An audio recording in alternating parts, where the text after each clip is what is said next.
Good afternoon, and thanks to each of you for joining us today. I'm Victoria Bell, and as a member of the team at the Philanthropy Roundtable, I'm so pleased to have each of you join us for this discussion. To help us know who is joining us today, in a moment, a quick poll will pop up on your screen, and please select the roles that apply to you. A few housekeeping items before we get started.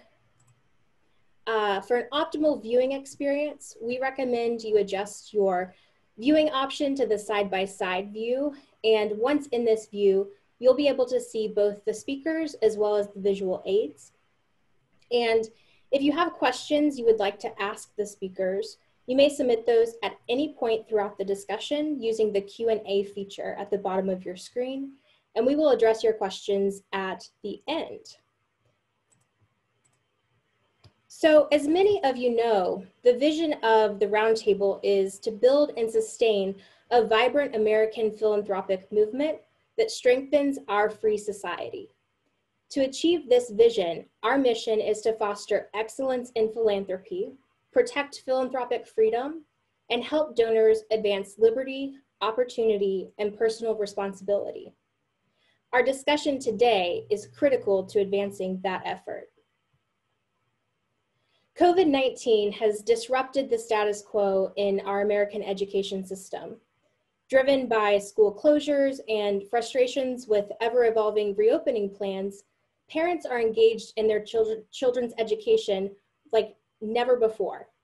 As students and families across the country navigate these unusual times and attempt to start a new school year, civil society is responding in inspiring ways to keep students learning and on track academically.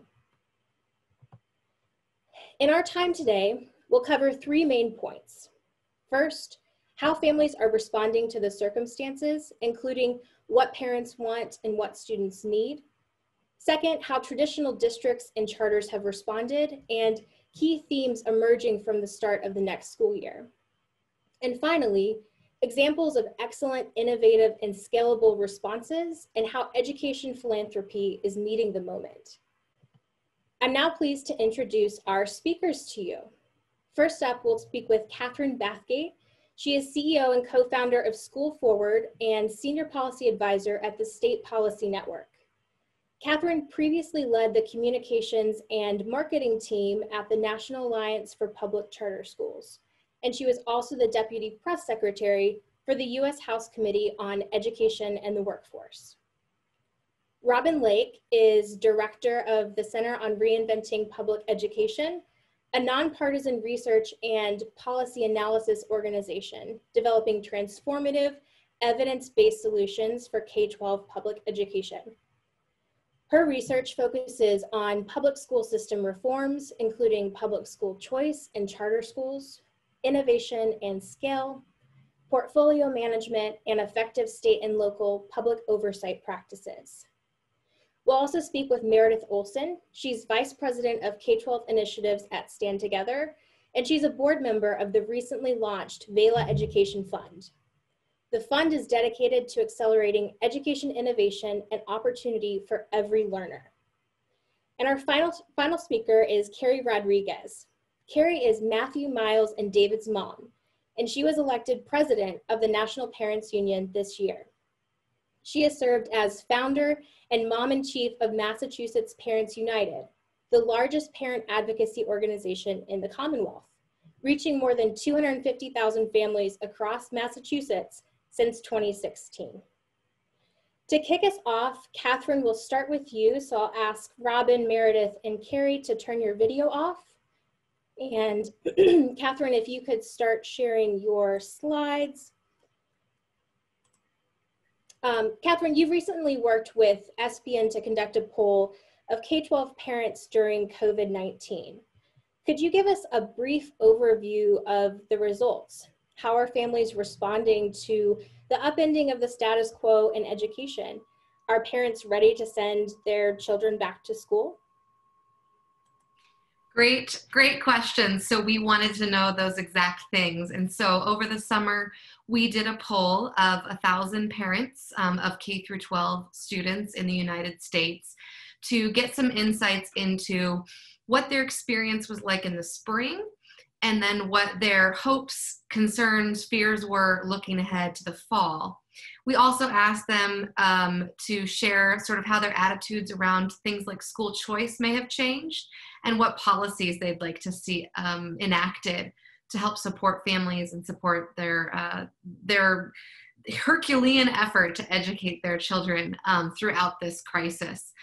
So I'll just share a few of the highlights, and I will also mention at the top here that everything I'm showing on my screen is available at spn.org if you'd like to save these slides, and there's a few more that I just won't have time to share today that you're welcome to take a look at.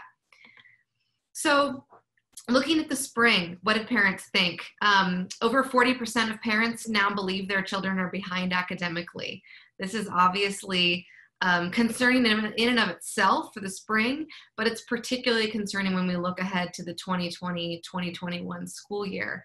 As we try and do digital learning, virtual learning, distance learning, in so many places again, and so many schools are not reopening their physical locations. It seems the burden is going to continue to be there, and I would venture that we may even see a number like this rise this year if we don't take action and give parents some other choices and opportunities. We also asked how many families had their children engaged in distance learning. So there was question as to how many families were actually able to access distance learning, whether that was a technology gap or their school provided it. We did see districts around the country, some just sort of throw up their hands with all of this. We found that about 81% said, yes, my child was engaged in distance learning, which is great. It's a good number, but that means that about a fifth of families said there was nothing happening at all. They weren't in school in person, and they weren't doing any sort of distance learning at home either. Of those who did participate in distance learning, about half said they had a good or excellent experience doing that.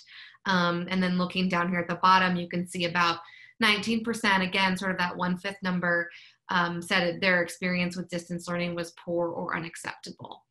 This is obviously, a signal that there's a lot of room for improvement across the country as we look to do more distance learning this year. We also asked, because we wanted to find out what the burden was on families, we asked how many hours were your kids spending doing formal instruction a week? How many hours were you as a parent or caregiver helping them? And then how much money did you spend out of your pocket? And I'll draw your attention to the purple and orange numbers in the middle of your screen. On average, parents spent over 10 hours a week helping their children with instruction. That's a significant burden if you're not used to doing that and you're adding it to a 2-parent working household, you're juggling everything else that is going on. In addition, we saw about $200 families were spending out of pocket. These are things for us to think about as we formulate policy solutions and responses to what's going on for this school year, because A, not all families can afford that, and B, that burden is likely not sustainable in many situations to keep providing that many hours, and also to continue to provide your own resources and own dollars just to make sure your child is educated.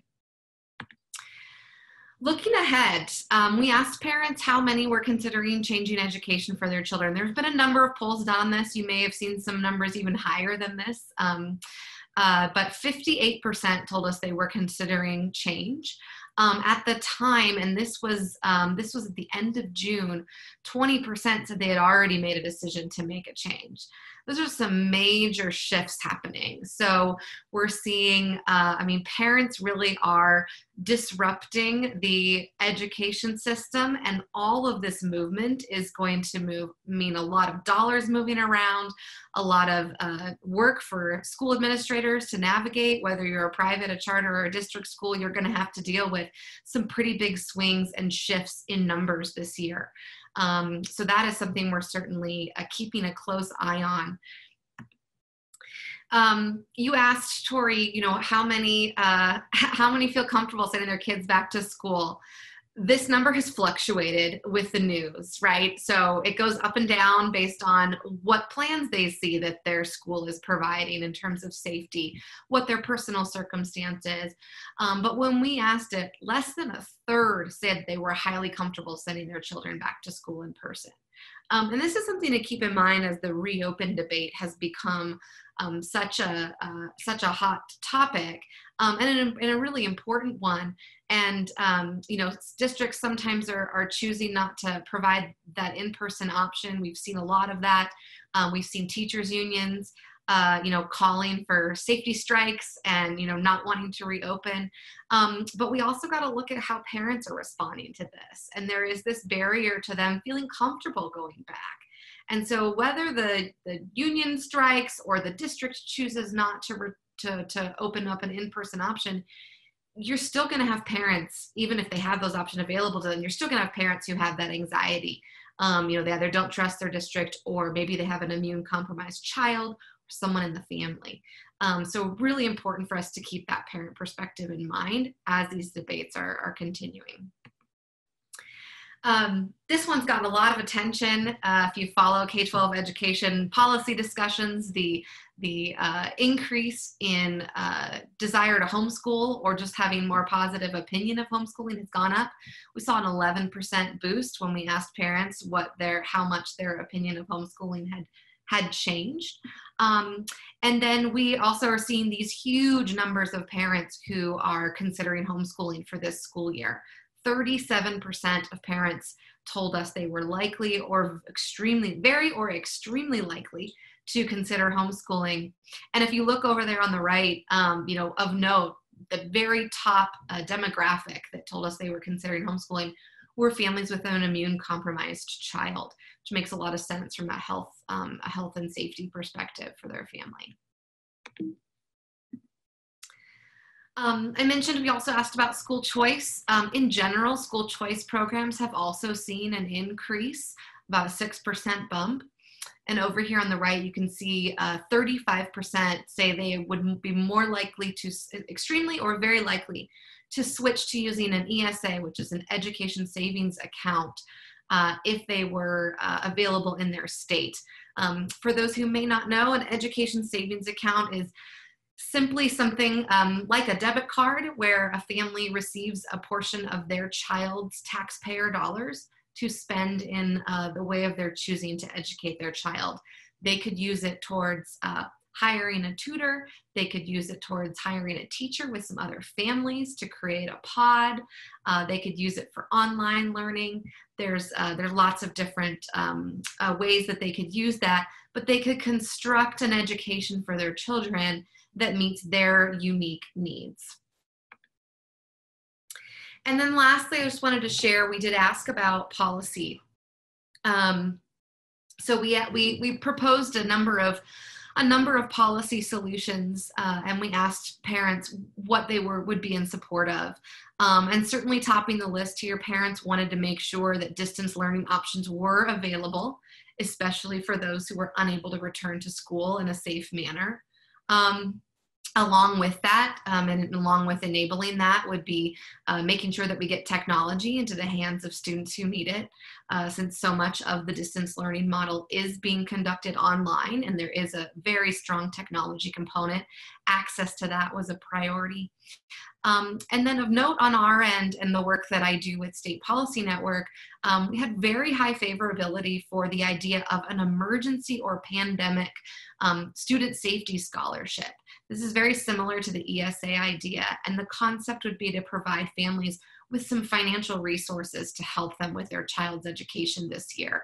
That idea had 63% total support. So that's one that we're paying close attention to and would like to see expanded. So with that, Tori, I'll stop there, and I'm happy to answer any other questions. Yeah, thanks, Catherine. I'd like to remain on this point of policy. So you're a policy advisor for SPN. Could you share a little bit, maybe a few examples of states who have responded creatively to this crisis with policy mechanisms? Sure, happy to. So there's sort of two things that our network of state think tanks is looking at in terms of responding to the crisis and helping students and families. And the first of which is something that was recently announced in South Carolina. So one of our think tanks, the Palmetto Promise Institute, worked very closely with Governor McMaster in South Carolina, and they are using a very good portion of the funds that they received from the Federal CARES Act to provide scholarships to low-income families in the state. They announced a $32 million pot of money, up to $6,500 per student. And that will allow those families to enroll their children in schools that are opening and that will meet their children's needs academically, from a safety and health perspective, et cetera. This is a huge, huge win. It's one of the largest school choice programs we've seen, and certainly the biggest one for this year. So we're really excited about that, really proud of the work that Palmetto did. Right now, we are trying to help state think tanks and other states figure out how to replicate something like that. So as folks may know, when Congress passed the CARES Act in the spring, one of the pieces of funding in the education appropriation was this governor's fund, the Governor's Emergency Education Relief Fund.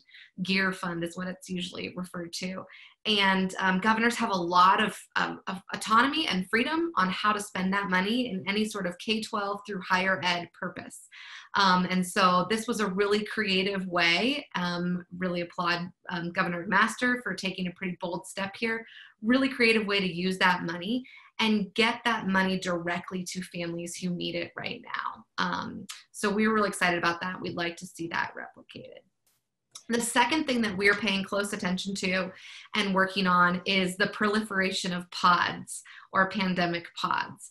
So that obviously has got a lot of attention in the media, rightfully so, as parents are grouping together and trying to figure out either a homeschool type co-op model where they pitch in and share the burden of educating their children together, or a more formal model where they hire a teacher together and employ a teacher.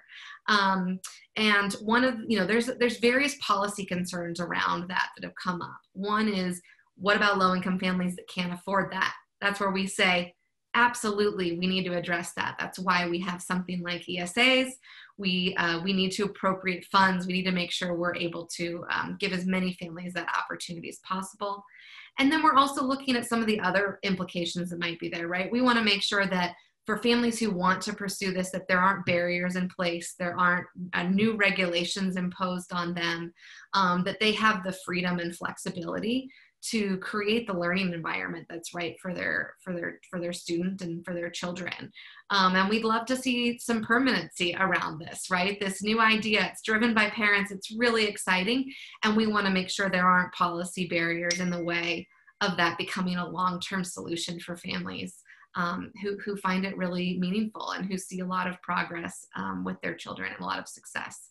Thank you, Catherine. This has been so insightful, and we later on in this discussion, we will talk a bit about the pods and the parent grassroots efforts. So thanks for raising that now and for sharing your findings. I'd like to turn to Robin now.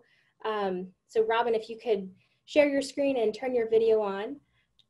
Robin, your team at SERPI has made it a priority to rapidly provide ideas and evidence on how to best serve students. You've tracked over 100 districts that range in size and geography. So I want to get some of your reflections on that. Reflecting on the spring and the summer this year, how did states and districts respond? Did you observe broad trends and strategies? And if so, did these strategies change over time? Thanks, Tori. It's great to join you all. I'll just share my screen while we're talking so I can show you some of my data. As you say, since the beginning of the pandemic, my organization has been looking at school district reopening plans. We've got, as you say, about 100 districts that are kind of the largest districts in the country. We've now got a larger database that includes nearly 500 districts for a representative sample, so we can give a broader picture about what's happening across the country in a variety of different kinds of contexts. We've been looking at state reopening plans, and we've pulled together a network of researchers around the country so we can capture and share knowledge as it's gained. So I think what I'll do, Tori, to your question is give you a little bit of a tasting menu across some of our different data points. I'll try to be clear what I'm talking about when for which sample and things. But I think this will give our community today a little bit of a good picture. And I'll share our website at the end so that folks who want to dig into other data points, we've got a lot, can do that. I'll start with the spring, and I think this is a nice kind of mirror image to the picture that Catherine just provided, because as we've looked at what districts are offering as compared to what families are experiencing, I think there's actually quite a bit of alignment in what we're seeing in that. I think we can all agree, and anybody with kids at home over the spring could feel the pain that spring didn't go particularly well. Districts were on the backs of their heels. People weren't prepared for this, and so it was a struggle. And I just, we tracked a lot of data. I'll just give you some of the highlights that 1 in 3 districts, by our count, looking at the representative sample, we're really offering what you'd consider kind of a complete educational program. So curriculum, instruction, checking in with students, that's by our count kind of the basics. And that's not a lot from a parent perspective. What matters a lot to students and families is live instruction, both for the engagement around teaching and learning, but also just connecting with other students and feeling a social connection. Just 1 in 5 districts were offering that. The flip side is 80% of districts in the country weren't requiring teachers to teach in the traditional manner. And the track record on taking student attendance, grading was not good. Folks were easing off of that in a significant way in recognition that these were tough times on everybody. But looking forward, these are some of the indicators that I'll share with you in just a moment. And I don't want to belabor this next point about the cost that students and the country will pay for failing to do better. But here are some of the data from the researchers that we're in collaboration with, in terms of learning loss and in terms of the economic costs. So just want to make the point, there's a moral and an economic cost here. And the good news is that there are things that can be done to address learning loss quickly. So we'll see in a moment how that's playing out. Okay, so I will just fast forward now to this question of what's happening this fall as we look at reopening plans. And we've been looking pretty much weekly at reopening plans, and toward the end of the summer, we saw this rapid move from our urban district sample to remote instruction, which is in the dark blue here. And I think, what's notable here is that when we look at the reopening plans, we see that districts spent a lot of time mapping out in-person learning, hybrid models, and trying to figure out the logistics and the costs and how that would all roll out. They spent less time, as far as we can tell from the detail in the plans, on remote learning, which is the plan most of them have ended up with. So that's pretty concerning. But I mentioned that we have this broader lens as well, looking outside of the big urbans, and that shows a very different picture, and it's pretty striking. So here we're looking at city or urban, suburban, and rural plans. And here, remote changes color, just to keep you on your toes. It's in royal blue. And, what's striking to us anyway is that while the urbans are clearly focusing on remote, very, very different picture in the suburbs and the rural areas. We have an analysis out today with these data and with a little interesting analysis that we put together showing the role politics may be playing here. So we tried to separate out what's science and what's politics and what's parent concerns, attitudes. All of that's in the mix, and we're happy to dig into that in Q&A a little bit more. Um, and so I'll shift now to just going into this question of the remote learning plans. So when we sit back and worry about what will happen in remote learning this fall, we just dug into the remote plans to see what's in there, and what was striking to us was what was not in there. So I'll cover that in a moment. But here's a little bit of good news that districts were clearly listening to parent complaints from the spring. And one of the biggest complaints was not enough live instruction. We also saw in the plans that districts said, we heard you, you want more live instruction, you want more consistency in scheduling, more consistency in the kind of platforms that are being used, that kind of thing. So real responsiveness there. Here, we're moving into now 80% of districts that are really getting serious about remote live instruction. I will say that the details are thin on how much live instruction would be expected. And folks are grappling with that question. How much is the right amount? How much do you ask kids to sit on Zoom all day? All of that is pretty complicated, but they're trying to figure that out. Now the what's not in there, here we're shifting to some of the key indicators we track on teaching and learning across the plans. And over on the left-hand side and moving to the right, we're looking at things like, is there a plan to provide tutoring and other interventions to address learning loss? Are there increases in professional development time for teachers? One superintendent said, we're all first-year teachers this year, and that's a pretty significant concern. We didn't see a lot in either of those areas. Didn't see a lot in terms of specific plans to diagnose and address learning loss for individual kids.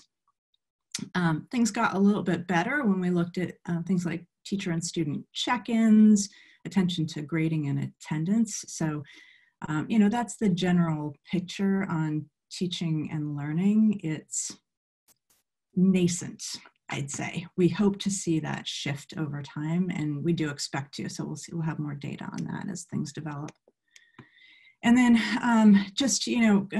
a continuing concern, I think, we'll certainly discuss more in this conversation about vulnerable populations. Over spring and into fall, we just see a real lack of detail there. There's, in some cases, a couple of lines in reopening plans about what will be done for kids with special needs. In some cases, 5 pages. So it's just all over the map. And, we're working from publicly available data. Hopefully there's more behind the scenes, but it's a struggle. And then the final data point I'll give you is on states. Just want to make the point that as we're tracking state guidance, again, we're seeing less there than we had hoped to in terms of states just taking a leadership role and asking districts to step up to the moment, especially around things like teaching and learning, and providing specific guidance for under what health conditions it's safe to reopen, those kinds of things. I'll just end on a bright note that there's a lot of cool stuff in the district plans, and we're about to publish some results from an expert panel review, pulling out those highlights. So you're going to be seeing a lot from us on that.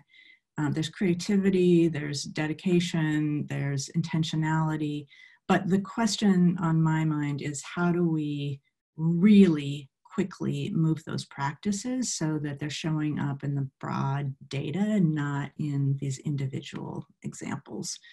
So that's the work ahead and an area where funders can really help. So I'll just stop there and share my information on our website where you can find something of a treasure trove of data if you care to. Thanks, Robin.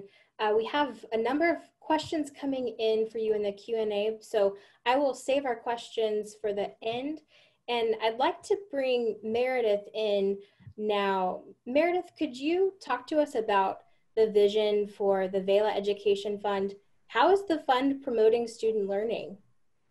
Sure. So the VELA Education Fund has come together over the last few years, actually. So the Stand Together community and the Walton Family Foundation first started exploring unconventional educational delivery as early as the middle of 2018.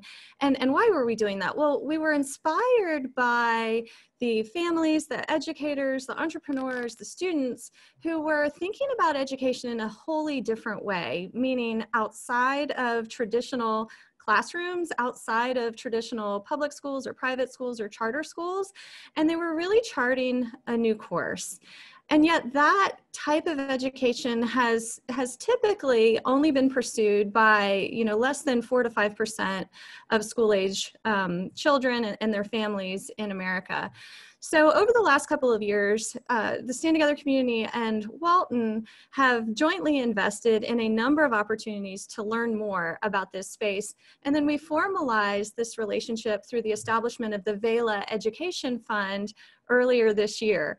And we were set to launch with a big splash and let people know about all the potential here. And then COVID happens, right?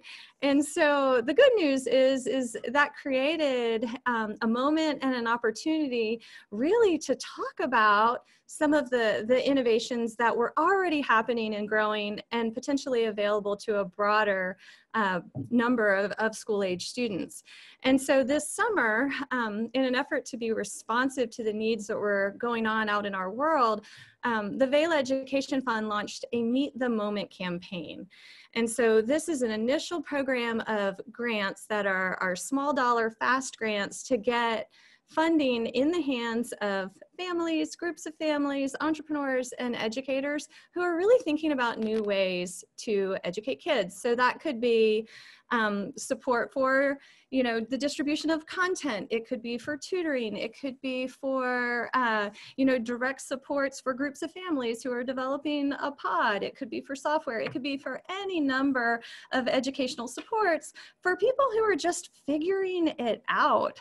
Trying to figure out how to continue, ensuring that learning continues for the children and their families and in their community.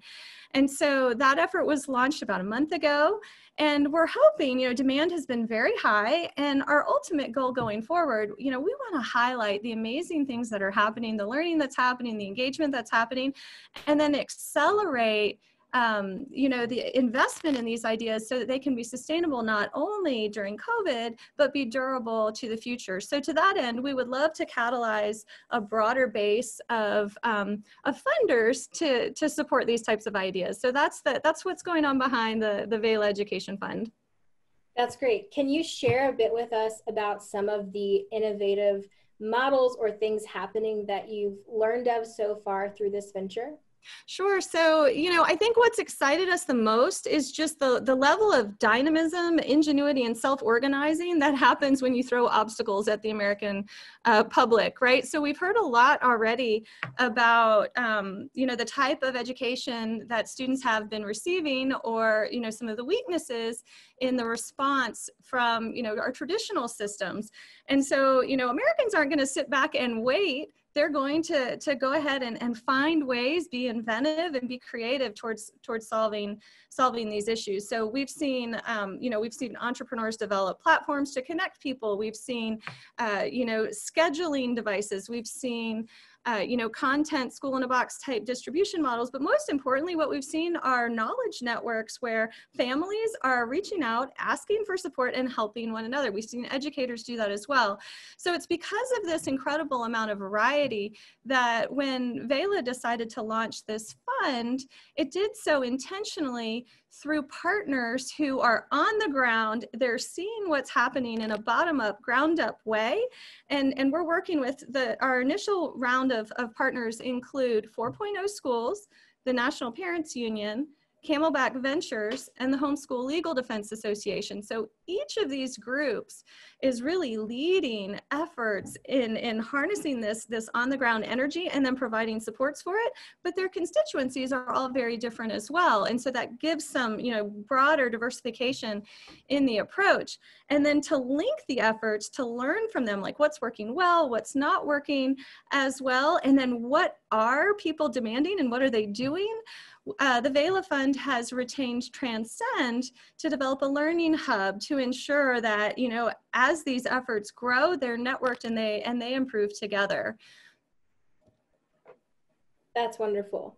So we have a number of funders who are on the call tuning in today, and I want to capitalize on your perspective as a funder. Mm-hmm. As you're thinking of, you know, talking to them and thinking about how the status quo of our education system has been upended, how can other funders meet the moment and make the most of the needs and opportunities of this time? Look, I mean, going into COVID, as I mentioned before, you know, about 4 to 5% of the students in America were educated in unconventional ways. And in a very short time period with no preparation and no notice, we went to nearly all school-age children in America were being educated unconventionally. So what does that mean? Well, if you think about that marketplace of new ideas, well, the addressable market pre-COVID was pretty small. And then it rapidly grew in this short period of time. And so what that means is that there's not enough supply of resources and tools and ideas to meet this, to serve this significant growth in demand. And that's where philanthropy comes in. So philanthropy is badly needed to serve this increase in demand, to fund the families and the educators and the entrepreneurs who are developing new ideas, and then to also fund, some of the infrastructure plays around virtual synchronous learning programs that, utilize technology to deliver solutions at very low cost, but also that enable human interaction and connection that's so important for learning to happen. So what we've seen is almost a fire hose of great opportunities in order to ensure that learning continues, that students are able to develop their potential, and really to reimagine how learning happens. I mean, this is our chance to see how learning could be the way students want it to be on their own terms and in a way that matches community context and individual student and family needs. And we just don't want to see that ethos die. It's really hard to put the genie back in the bottle. So, once we're past this COVID moment, we would love to see some of these innovative solutions be durable and sustained so that not only do you have more solutions that are unconventional, but you also are able to see improvements in our traditional schools where they adopt some of these methods so that students have an even better experience going forward, regardless of the type of option that they use. That's great. I know many people on this call may have heard about learning pods, and they've read some of the articles, they've seen it in the news. Could you just very briefly describe what some of these learning pods look like? Who's using them? Who's creating them? Those kinds of things. So what we're observing based on, being on the receiving end of requests, we're seeing that families and communities of all income levels, of all backgrounds, are pursuing these types of community-based learning experiences for kids. And so in some cases, it'll be, groups of families who are coming together, and they're dividing up the sort of teaching load across multiple families and bringing all the kids together in small groups. We're also seeing families who might hire an educator, hire a guide or a part-time tutor. We're seeing community organizations like the YMCA or the Boys and Girls Club hosting pandemic pods in their facilities. We've even seen some city governments do the same thing. So, honestly, when you have a period of disruption like this, there's not a one-size-fits-all approach, and individual communities and organizations, they're figuring it out, and they're coming up with lots of different ways to skin this cat. Awesome. Well, I want to dive a little bit deeper into one of your grantees, actually, with MPU. So we have Carrie on the call, and she's going to share a bit about their accelerator grant program that they were able to push out thanks to the support of the VELA Education Fund. So Meredith, I'll ask you to go behind the curtain, and Carrie, if you could turn your video on and join us for the conversation. I'd love, Carrie, if you could just tell us high level about the program, what it is, what it's done. So we were, and thank you so much for having me this afternoon. So we were the recipients of one of the grants for $200,000. So what we were able to do is basically light up a conversation that was already happening in the parent community. So one of the things that we were hearing, while districts were really scrambling to figure out what was happening, parents were in the middle of this very frustrating conversation around what school reopening should look like, whether or not we trusted the information that we were getting. We had done a lot of polling, a weekly tracking poll over 8 weeks, that really told us that, number one, parents were not trusting what they were hearing from education experts. They're not infectious disease experts. So even the information we were getting from schools, we weren't really trusting. And number two, that we were looking to reimagine education by a 2-to-1 margin. Our organization represents 200 organizations in all 50 states, DC and Puerto Rico. And that number is growing every single day during the pandemic, may actually double by the end of the year, because parents are seeing firsthand how their kids are being underserved. They're unsatisfied by what they're actually seeing firsthand unfolding in their living rooms. And they were really looking for an opportunity to do what's right for their kids and kind of take matters into their own hands, because of the fact we just weren't satisfied with what we were seeing from the district plans. And I think it's fascinating, you know, a lot of the information that Robin was presenting around remote education and a lot of, you know, what districts are presenting. What parents are frustrated by is there's no specifics. What is the day going to look like? How is my kid going to be able to sit in front of Zoom for hours at a time? Am I satisfied with that? How much live instruction? So when we put out the grant opportunity and said, hey, we're going to be able to offer micro grants to families across the country that come up with their own innovative ideas, this was in the middle of a conversation that was already happening. And I know for my own family, we had made the decision in early July that we were going to have our own homeschool pod. We were already scrambling to find desks that were hard to get on Amazon, putting up our own, you know, chart of the life cycle of plants to try to create a schoolroom in our own living room. All of those things, because we had already decided for us that it wasn't right to return to school right now. Our kids are already prime candidates for the school to prison pipeline, and quite often are forced into schools that don't have the best facilities, crumbling infrastructure, bathrooms that don't even work on a good day, let alone during a pandemic. So we had already decided we were going to do it. We had refashioned some old futons to set up a little area so we could have rug time, all of these things. And we knew parents across the country were doing the same thing, because we hear from them every single day, because we have this beautiful network. So we were able to put out the word. We, you know, frankly, were very cautious about it, because we knew if we opened this up wide, we would get flooded with responses. And we opened up the application process for about a week, maybe 5 business days. We were flooded with about 400 different beautiful proposals from families all across the country, in literally every corner of the country, every demographic.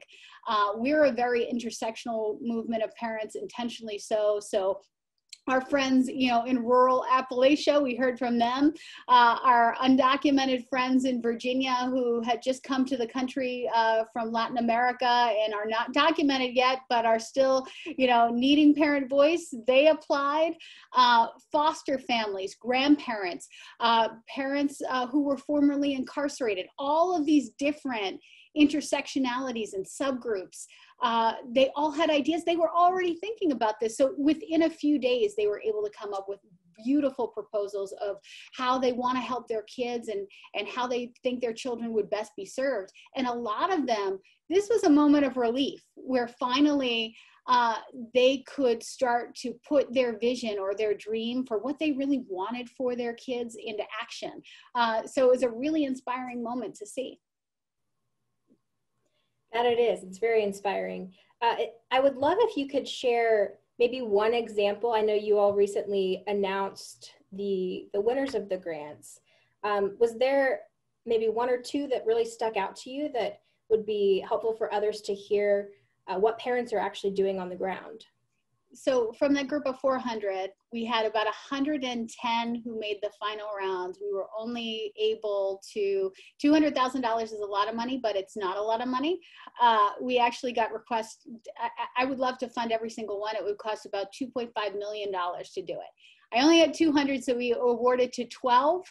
and they were incredible. So I don't know if I could pick just one or two, but I'll go really quickly because it's just what they're doing is so special. One of the favorite ones for me, I'm a former foster kid myself. So a request that we got from Oregon of a homeschool pod for middle and high school kids who are on IEPs, who are foster kids, who are chronically resource deprived in the best of times. These foster families had come together and said, homeschooling is usually not allowed for foster kids. They don't have these opportunities because they're in the system, and they don't usually have the resources. So they put together this incredible proposal of a number of families coming together to serve especially middle and high school kids who are really at risk when you're in the foster system. That was a beautiful example and one that we were able to fund. I'm trying to look here. There's just so many. There's a group of 85 refugee families in Virginia who want to set up a pod system where they're going to break up into pod families of 5 to 7. So you'll have 5 to 7 kids, but these are all families who have just come to the country. They're undocumented, but their kids are chronically underserved and they know it, and they are desperately in need of education. And they've come up with this beautiful system. They're working with a community organization. That's fantastic. We're funding 5 Black mothers on the south side of Chicago who said, we're keeping our kids safe. We're going to know where they are. They're staying in this pod, and we're going to keep track of them and keep them in school. And that's what we're going to do. And they have this beautiful Afrocentric curriculum that they're going to layer on top of the offering from Chicago Public Schools, and they're going to have the capacity to hire somebody who's literally with their kids all day long to make sure that they are engaged, and plus they have access to the type of curriculum they've always about the history of African Americans in this country that they've always wanted their kids to have access to that you don't get in the traditional district system. I could go on. If we have time, I will tell you more stories, but I got to tell you that all over the country, all areas, I mean, in rural Appalachia, in Tennessee, special needs kids. I mean, these are folks that have a difficult time getting Wi-Fi during the best of times.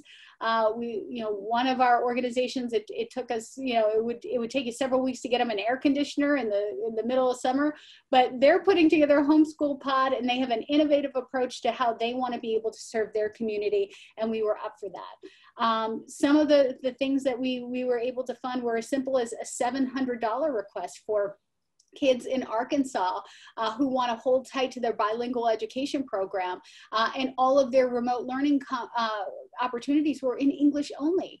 And so their parents were very worried. They didn't ask us for a lot of money. They asked us for $747 so they could buy this computer software program. So in addition to what was being offered in English, their children would have access to Spanish remote education as well.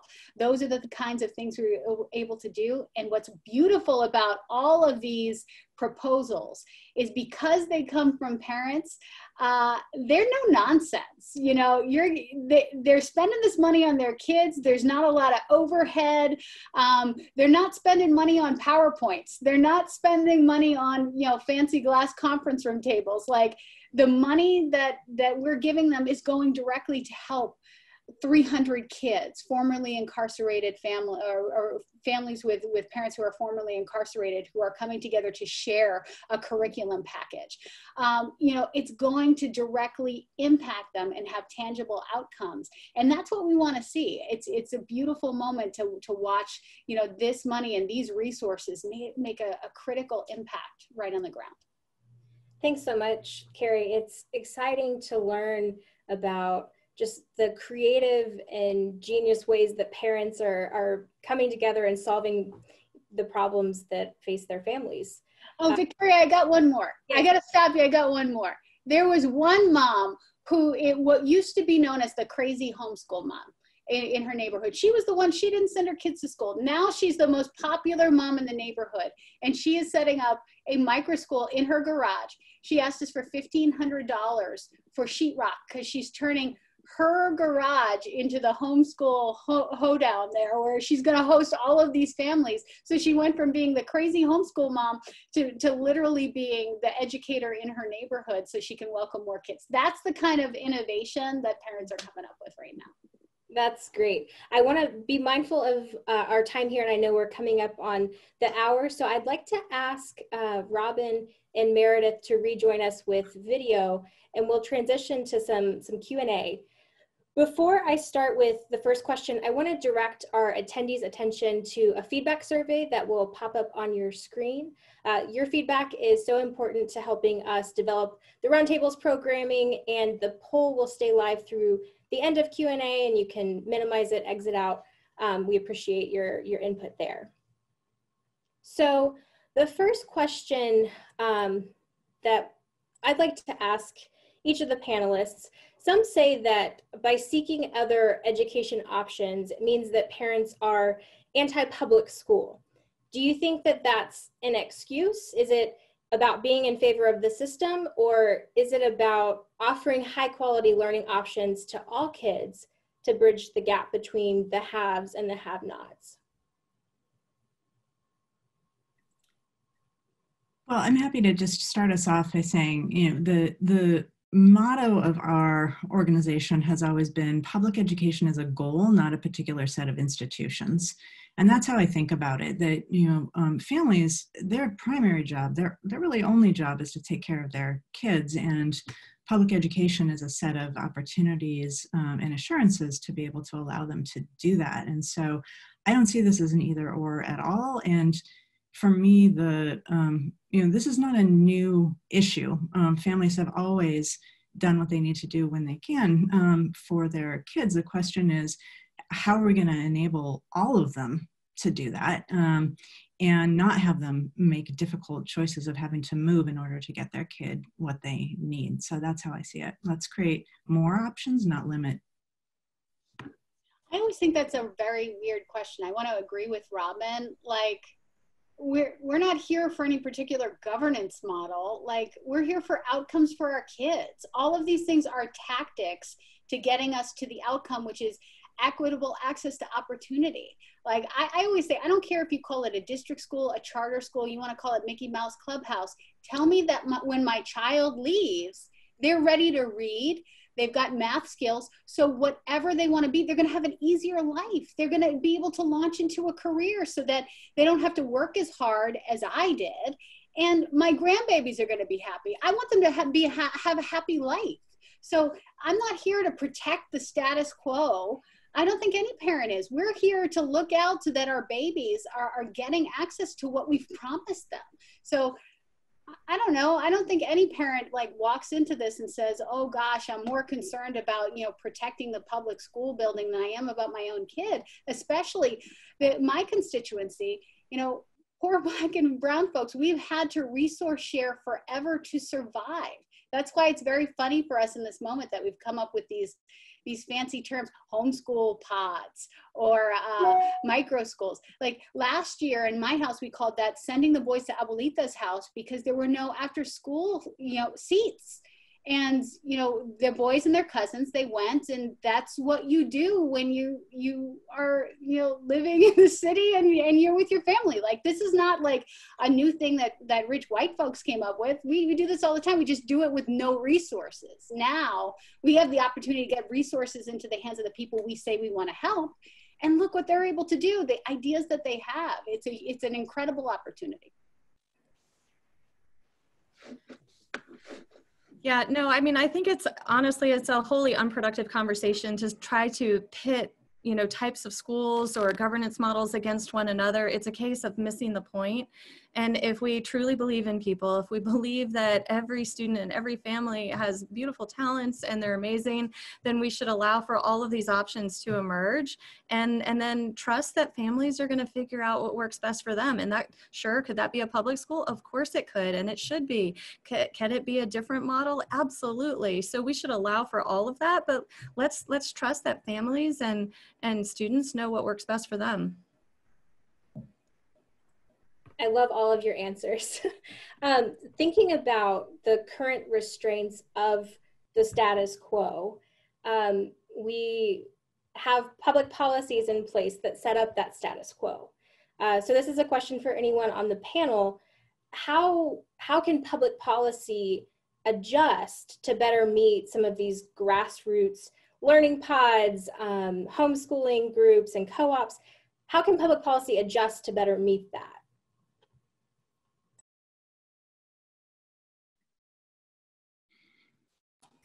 Well, for a start, you could have funding follow families such that students are able to pursue whatever option works best for them. That would be a great place to start. And then another place to start would be to ensure that the right oversight or regulatory practices exist such that students are able to pursue all of these different paths and not have that hinder them as they continue their educational journeys beyond their primary and secondary educations. Yeah, I mean, in general, the approach that we always take at our center to thinking about what systems need to look like is working out from what students and families need and what makes for productive classrooms and learning environments. And then, and just logically working out from there about what that implies for policy. And I absolutely agree with Meredith that funding has to be central, more flexible funding structures, so that money doesn't only follow the child to a school of choice, but a set of options of choice. And so to break that up a little bit, so there's more flexibility there, to think about assessment and accountability models that make sense for family goals, student needs, not kind of an average generic approach that doesn't make sense to families. But still provides the assurances. Right now, as a number of school districts look at responding to the pod movement, there's some really interesting discussions around making school districts more flexible, rethinking how time, money, staffing is used. And we've got to help districts get there, the ones that see that, make that possible for them. So there's a lot of work to do, not just in solving for this moment, but making sure that school systems can solve problems generally and be more nimble and effective. So there's a lot there, and we've been working as a center to kind of sketch out what a portfolio of learning options would be, not just a portfolio of schools. So it's fun to, there's a lot. It's such an incredible moment for parents right now, because if you had asked me a year ago about parent choice, I would be telling you about how everyone is telling me that I am not smart enough to make any choices for my children, that I needed the system to do it for me, that I shouldn't have any choices or options, and they weren't even telling me about it. Now I have all of the options, all of the choices. Do you want to come in person? Do you want remote? Do you want hybrid? And all of this messaging around, well, parents, only you know what's best for your child or what the right context is for your family. Because in this moment, it is quite clear that many districts don't know what that is. So they're putting it on parents. And we are here to tell you, we have always known what is best for our children. We are always in the position to make the right choices for our kids, because that's the only agenda we have. It's not protecting an employment system or a status quo that makes adults comfortable. So I think this is an incredible moment, and shame on us if we don't capitalize on the fact that parents do have all of these options. They want more options. They're seeking new options. And frankly, they have more information about what's available now than they ever have before. But they're also mad as hell because they can see for themselves in their own living rooms how their children are being robbed. You want to talk about policy? We're having a fight right now with our commissioner here in Massachusetts about time spent on learning. You want to hold us accountable for our logins and when our kids are there. We want to know how much time educators are going to be logged in and what that looks like. Because if we're allocating all of these resources, we want some bang for our buck in this moment. And if we're not using those resources, why aren't we redirecting funding from cafeteria, from transportation, from folks that don't need to be monitoring hallways, back to parents and families who want to run pods, who need professional development, who want to have different and innovative approaches. And frankly, if you're using remote learning dollars for remote learning money, like where is all of this extra resource going? We are tracking very closely how that's going down and how policy needs to change, and actively advocating, walking and chewing gum at the same time to make sure that these things shift in this moment. Well, we are unfortunately out of time. I feel like we could spend another hour talking about this. We weren't able to get to all of the questions, but this is certainly a conversation that continues, and we're so grateful for leaders like you who are paving the way in this important time. We will send out a follow-up note with a link to the recording of this video, and do email us, reach out to us if you have questions and want to continue the conversation. And we're so grateful to each of you for being here today. Have a great afternoon.